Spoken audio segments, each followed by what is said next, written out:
What's going on, guys? This is going to be our non spoiler talk and our spoiler talk review for Eternals, the newest MCU film. And we're going to be going over everything we liked and didn't like in this film. So here we go. For me, I think everyone kind of already knows here because we have not reviewed Black Widow. But for me, the bottom tier for the MCU, and it's really a high.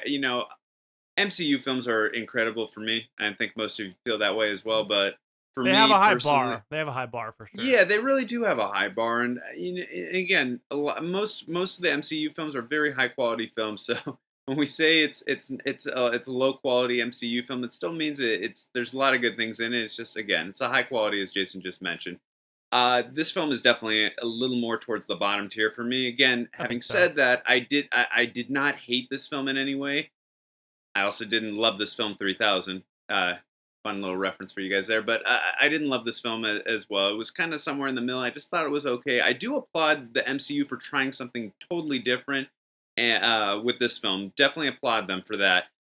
This film is definitely filled heavy with exposition for sure, which is understandable. I mean, we're introduced to 10 new characters, a lot of new world building, even though it's obviously in the world of the MCU. I just mean in the world of the Eternals and Celestials and all that stuff.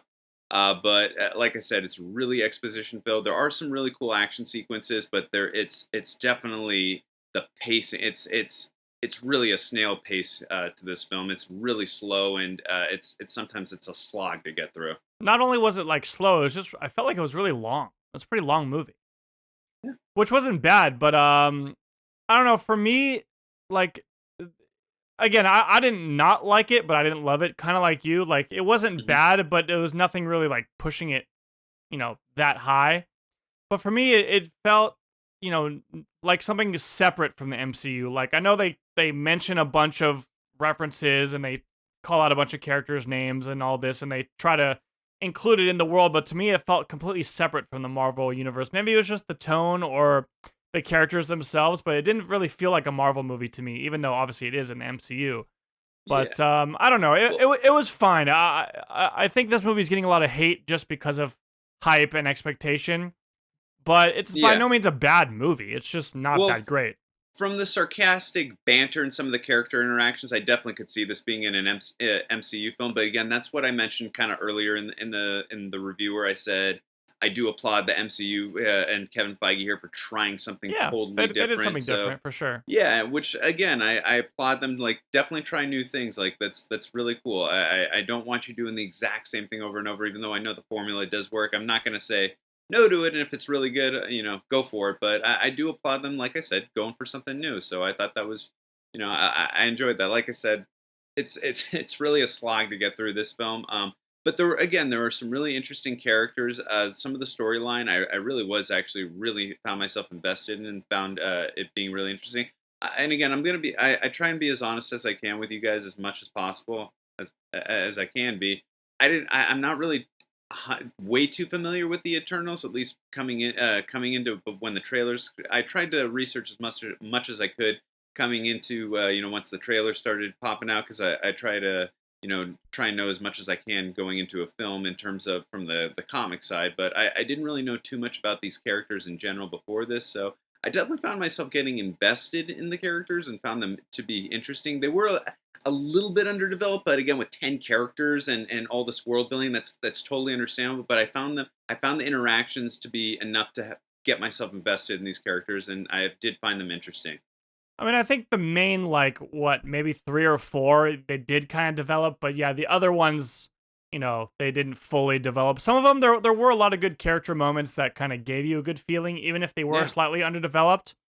I'm thinking of Angelina Jolie's character in particular, but like they didn't really develop her a whole lot, but I feel like her character moments, you really got a feel for kind of who she was and what she was thinking. So they did a decent job. There were a lot of characters, so it is kind of hard, but Yeah, but I it will was say, interesting yeah, for sure. It was yeah, interesting. for sure. And just really quickly to top off our non-spoiler review before we get into the spoiler talk, I did think the cinematography was beautiful. I loved the scope of the film and the way it was shot. There were some beautiful locations that they shot in this. And again, we did mention some of the comedic and sarcastic banter. That's an MCU film. We know we're going to get that. I did think there were some really funny moments.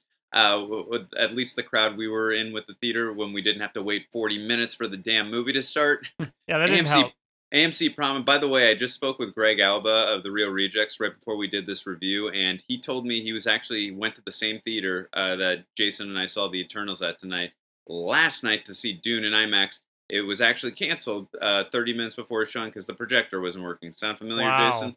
Yeah. Wow. So That sucks. sorry to get a little off topic, but I just found that was a little relevant here because of what Jason and I had to wait 40 minutes to see this movie. So, anyways, really quick, I thought this film was beautifully shot. I did like the cinematography, and again, I like that they tried to do something different.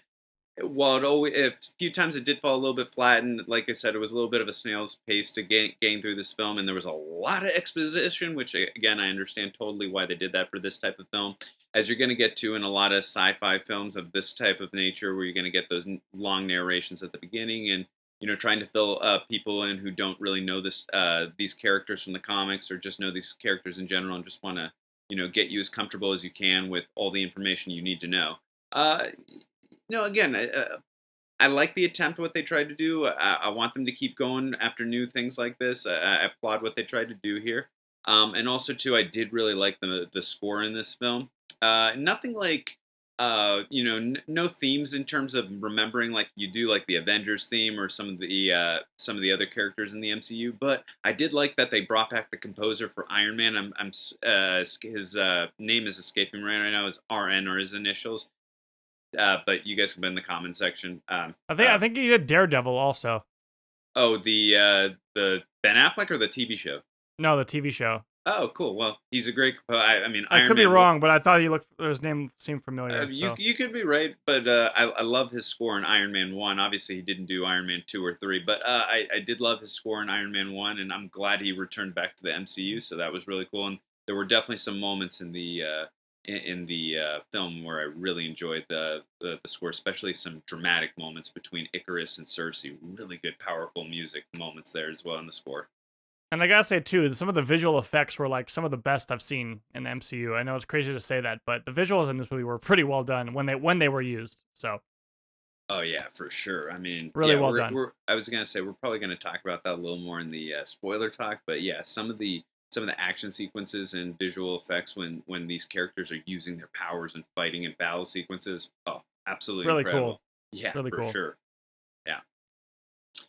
All right, well let's get into the spoiler talk. If for some reason you haven't seen the film yet, which is understandable, it's just come out tomorrow. Click off this video, and you don't want to know spoilers. Be careful and click off this video. Come back after you've seen the film. But let's get going into it right now. Obviously, I'd say the biggest twist in the film is, of course, with probably Icarus. Would you agree, Jason? Yeah, I mean, I think so. Like, it was weird. The quote unquote villain, which was that one. Crow.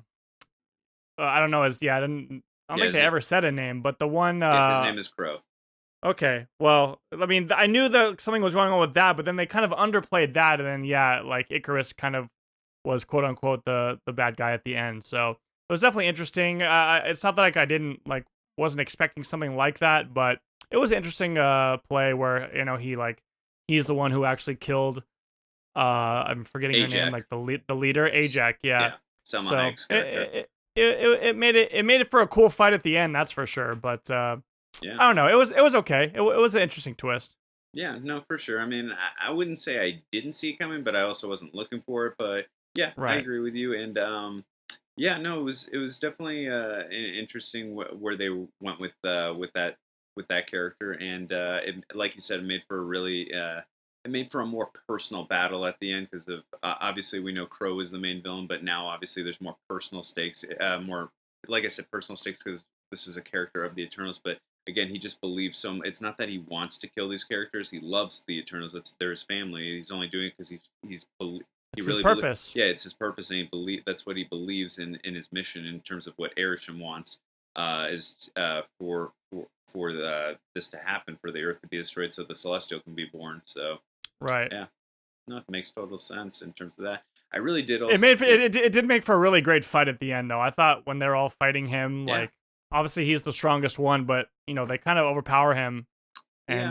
And so some of the fight scenes on that beach were really sick. I thought it was really cool. Oh yeah, and also too, I really felt that Crow was very. I mean, for me personally, I really felt Crow the Deviant was very menacing. The way he was able to suck out the power of some of the Eternals with Ajak and with Right. Gilgamesh, and just Yeah. absorb their powers. And then he was able, after Gilgamesh, he was able to talk and then Mm-hmm. interact with the Eternals. And I really felt he was kind of menacing as well. And I really actually did. I mean, most of them are going to survive, but even in the moment, you actually did feel that threat level for the Eternals. So I thought they Well, I did. kind of wish they played him up more. Like Yeah, I don't know. I expected more from him. yeah. There were periods of times where he was definitely missing, but I think they kind of they substituted that in a little bit with the Icarus character in terms of when he was when they were showing a lot of the not. By the way, we didn't really mention the non-spoiler talk. They did a lot of non-linear storytelling, which I thought was actually really well It was done in this cool. film. Yeah, I thought I it was liked it. really I thought it was really well done in this film. There's a lot of films where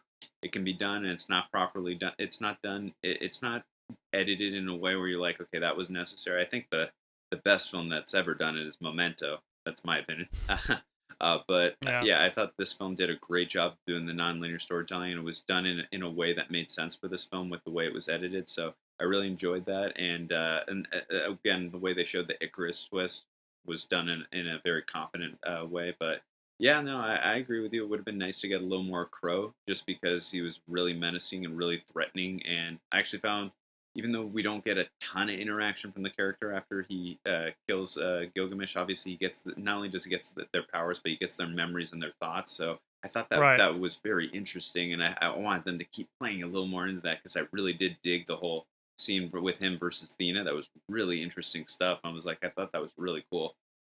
Yeah, and it was pretty cool seeing how she bested him. I thought that was really, Oh really yeah. awesome. Like I kind of wasn't expecting that. I thought she was done Oh, because I she did had her too. had her eyes glazed over. So I thought she had been like, Yeah. been No, I and lost or whatever. But then she pulls out the knife. And it was pretty cool. Yeah, and I actually thought that was a really powerful and good character building moment for her. Not only because we thought she was done, but just because she was battling all film long, just with trying to forego those memories and all that stuff, and then obviously with what happened to Gilgamesh, because that's the Eternal she was by far the closest with on the team, and then Right. obviously he's manipulating her and goading her. So I thought that was absolutely such a big moment for the character, and just such almost felt like a really big arc moment for the character as well. Really big character building moment for her. But yeah, I thought that was awesome, and the way she just slices him was really cool. Yeah. Yeah. Yeah. Also, Definitely. also too, I really dug how they showed the Celestials, how big and powerful they were, especially Arishem. That was really cool, and just how he created the Celestials. And how there really was no. Was it Olympia? Is that what it was, or was Yeah. Olymp So something like that. not Olympus? Olympia?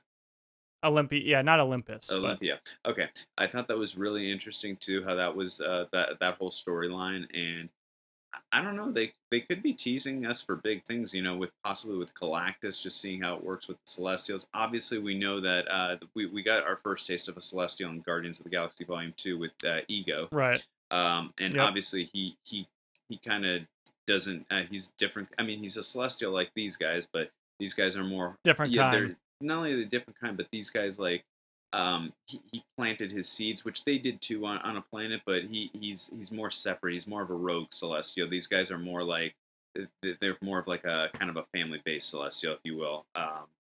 But yeah, no, I thought that the whole thing was really interesting. I loved the whole dealing with Celestials. I mean, seeing how powerful. Also, too, this movie really, I'm not going to say makes you like Thanos, even though he's a really enticing villain in itself, but it really makes him into an anti hero in terms of now we see why he kind of did what he did. I mean, this could have been the reason why Titan was destroyed, was not only because of what happened with Celestials, what they did to his planet or tried to do to his planet, and so that's why he had to do what he did, and that's why he was going around doing this, because I mean he technically. Honestly, I don't think this was a factor. I don't think he was thinking about this personally. Well, Like, because he never mentioned well that. he He didn't. would have said that. His reasoning was that they were running out of resources, at least on his own on his own planet. That's a very. Not they never mentioned Celestials, and I feel like he would have if he would have said, "Guys, if I don't do this, then the whole planet's gonna explode and everyone's gonna No, die." no, He no. would have said That's that. that's a very good point. But I mean, either way, whatever the case is, whether he mentioned Celestials or not,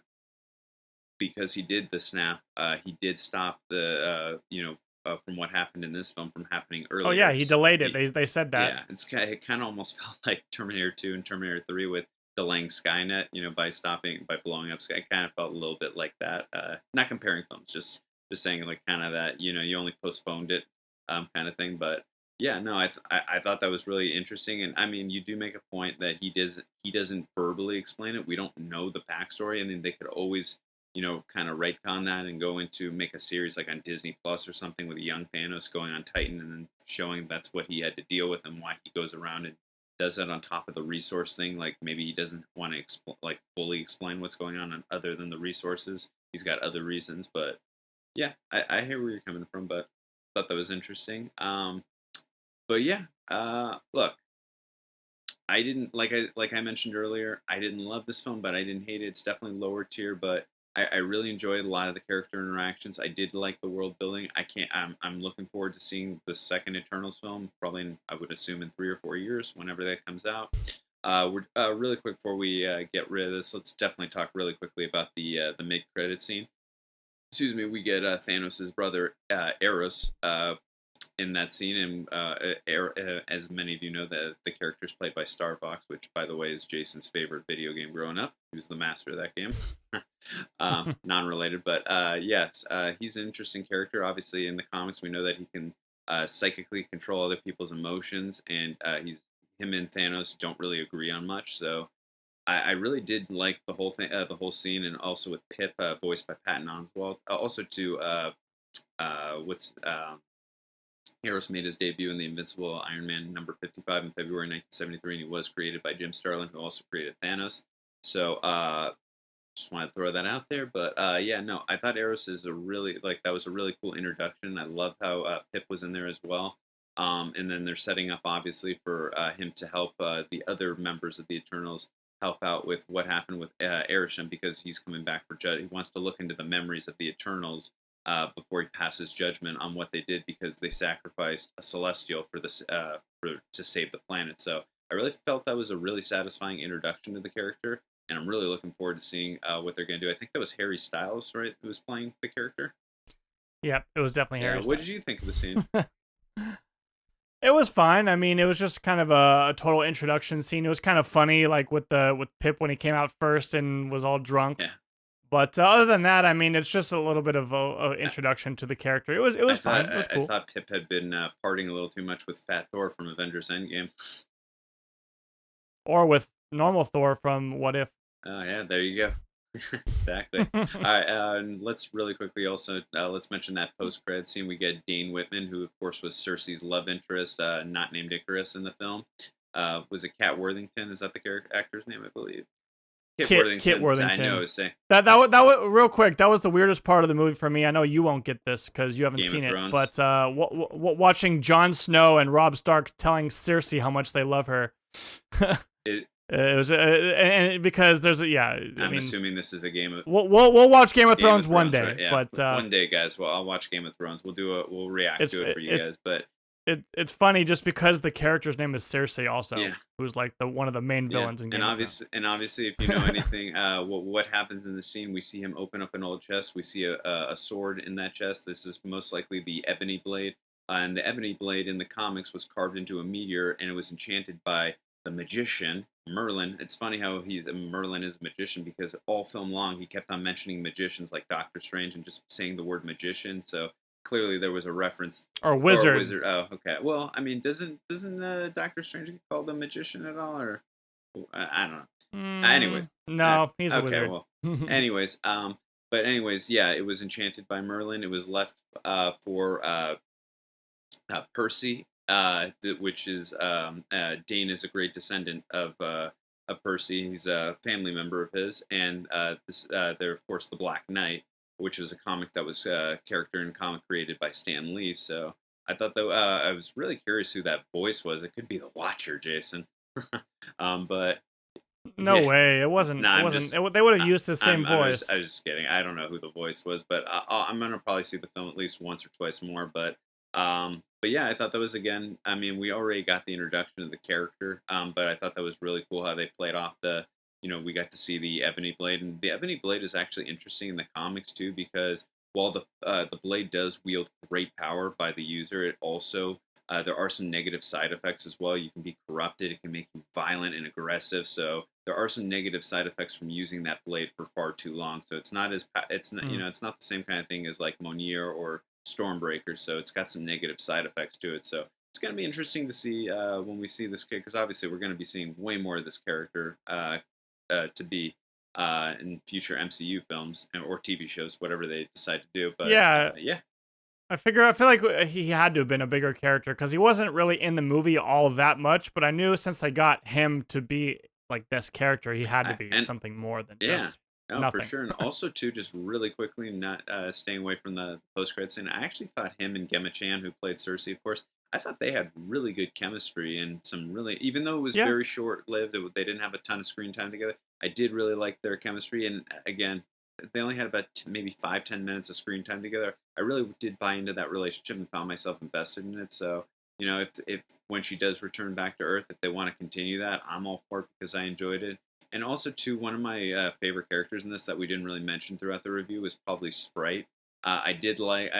I could yeah, actually. I mean, the actress who plays the little girl who plays her. She was fantastic. I thought she was he was really really good. really good. And also, I really liked the character just in general. Even though there was a moment where she stabbed Cersei, like it's not a moment we like because we're so invested and we love Cersei and we want Cersei to save the day. You understand where she's coming from, and you understand her motivations there. So it made total sense with why she was doing what she was doing, even though we don't agree with it. And then, And I thought it was a pretty interesting comp when the guy compared her to yeah, Tinkerbell, that really was. who loves Yeah, Peter Pan. It was pretty interesting, yeah, and she kind of looks like yeah. Tinkerbell too. No, I and don't know he's why, probably but one of my favorite in terms. He was definitely the comedic relief of the film Kingo. He was so yeah, fun. And he was actually, pretty I funny. really Him and his little chauffeur yeah, guy. yeah, yeah. And I also really love the storyline with how he's a Bollywood actor and he keeps saying this is my great grandfather, my great grandfather, my grandfather, and my father, and then he's the son. Family all looks Yeah, no, I alike. thought that was really actually well done. So, like I said, I mean, we've definitely mentioned a lot of things we liked in this film. So it's definitely not a bad film. Again, I wouldn't put it higher tier MCU film like I did with Shang Chi, even though No, Jason and I didn't agree with that. Obviously, as many no, but I still think it's good. yeah, it was It was a worthy entry. like higher ish tier. Yeah, Yeah, and for sure. but again, I really applaud Kevin Feige and Chloe Zhao and the MCU team for trying to do something different. I did. Like I was in the theater every moment I was watching this. I was like, hey, I really dig that they're trying to do something new and different here. So that was great. I always, Yeah. I love when artists try and do something new and different. So I applaud that.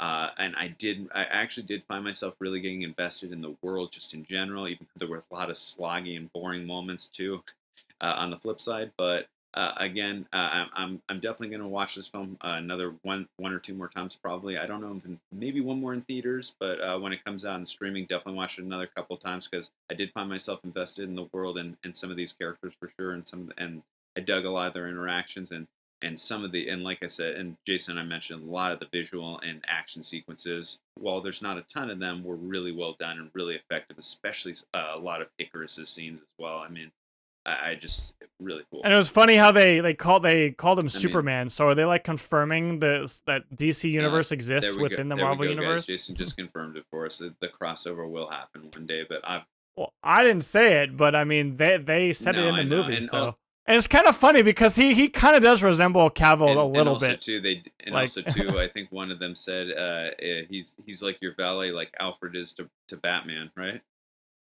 right. Yeah, Yep. so there Yep. we go. That it's confirmed, guys. The DC universe exists in the It, MCU. There you go.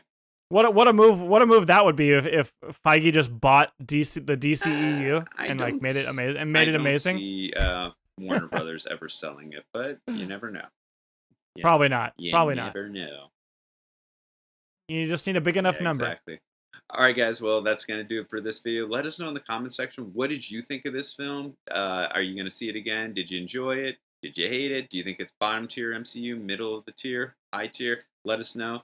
We are going to be pumping out some videos to get you ready for Spider-Man No Way Home, which comes out next month. We got some Easter egg videos for every single Spider-Man film. We already did one for Spider-Man Homecoming, which is already on our channel, but we've already filmed and shot all 3 of the Sam Raimi ones, so we're going to be releasing those, so be on the lookout. If you don't want to miss those, hit the subscribe button and the notification button just so you don't miss out on any of those, and we're going to be getting you ready for those.